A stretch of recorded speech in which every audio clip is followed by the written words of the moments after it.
Hey guys, here's a list of 10 things I wish I knew before going into engineering school. Practice exams and assignments are the best way to prepare for tests. In engineering, the professors usually make the test questions similar to assignment questions and old exam questions. I found that by redoing questions over and over, I would start to recognize patterns and similarities in the problems. The more problems I did, the easier it was to memorize the steps involved with the different kinds of problems. The key is to do as many problems as possible and to really drill the procedures for solving them into your head. It really helps if you can get old exams from an exam bank or from students who have taken the course before. GPA isn't everything, and extracurricular activities can compensate for a lower GPA. In my first year of engineering, I was completely obsessed with the idea of achieving a perfect grade. I tried so hard to get a 4.0 that I wasn't really doing anything outside of studying and going to the gym. In my second year of engineering, I let my GPA drop a bit and started to get more involved with volunteer activities and personal projects. I found that employers actually cared more about the extra activities I was involved with, and they also gave me lots of things to talk about in interviews. Consistency is the key to reducing stress. In particular, I'm referring to sleeping and studying. It wasn't until my senior year that I fully realized the importance and power of having a consistent sleep and study schedule. I began to sleep at the same time each day and wake up at the same time each day. I also began to study at the same time each day for the same amount of hours. Eventually, my brain made these activities into a habit and I began to feel my stress lower drastically. Taking scheduled breaks for high-density fun is important. I actually borrowed the term high-density fun from Thomas Frank of College InfoGeek. Essentially, it means making time in your schedule to unwind and do something that is deeply fun. A deeply fun activity is something that makes you forget about the other stresses in your life. This is the opposite of low-density fun. Low-density fun is just superficial fun. It's either low-quality fun or pseudo-work type activities that make us feel like we're still being productive. An example of low-density fun would be surfing Facebook, reading productivity articles, or reading articles on BuzzFeed. Examples of high-density fun would be grabbing coffee with a friend, playing a new video game you've been wanting to play, or going out for dinner with a loved one. Don't believe someone when they say a semester or a course is easy. I've fallen for this trap a few times. Someone who's in the same program as me, but a year ahead of me, tells me that my next semester will be easier than my current one. I end up entering the course or semester, underestimating it, and not doing as well as I should have. The reality is, different people find different courses easier and harder. Some people get easier professors, and some people get harder ones. In engineering, it's safer to assume that everything remains equally difficult and to never underestimate the difficulty of a course. Finals are a lot less stressful when you study early. This one's kind of common sense, but for lots of engineers, including myself, we forget this.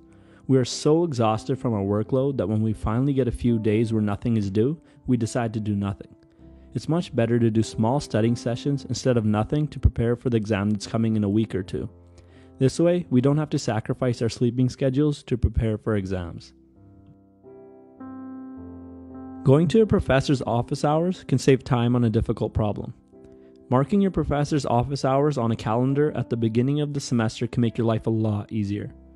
If we start an assignment earlier, we can take the time to meet with our professors in their office when we encounter any problems. Before going to office hours, I used to struggle for hours on a problem until I realized there was just one simple concept that I wasn't understanding fully.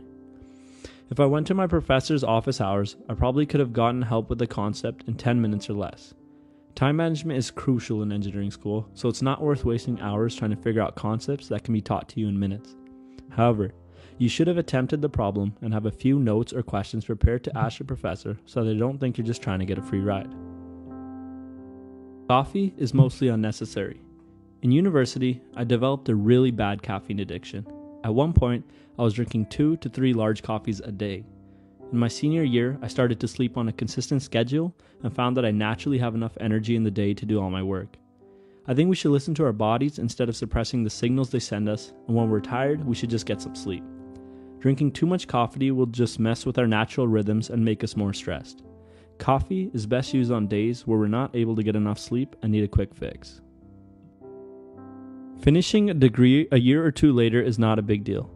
Many engineering students are in a rush to complete their degrees in the shortest time possible.